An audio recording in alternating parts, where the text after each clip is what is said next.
আমি কালকে একজনকে বলছি, এক মানুষের বুঝাইতে গিয়ে একটা কথা বলছি যে ভাই, এক মানুষের রক্ত দরকার, মনে করেন একই মুহূর্তে ঈমানও দরকার। কোনটা বেশি দরকার? রক্তের অভাবে মৃত্যু হবে, ঈমানের অভাবে জাহান্নাম। রক্ত না পেলে কি হবে? মৃত্যু হবে। কিন্তু ঈমান না পেলে জাহান্নাম। কোনটা বেশি দরকার? ঈমান বেশি দরকার। ঈমান বেশি দরকার যুবক, আখিরাত বেশি দরকার।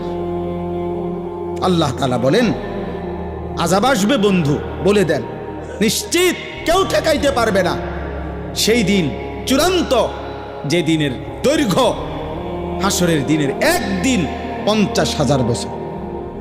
খামখেয়ালি মনে হয় 50,000 বছর।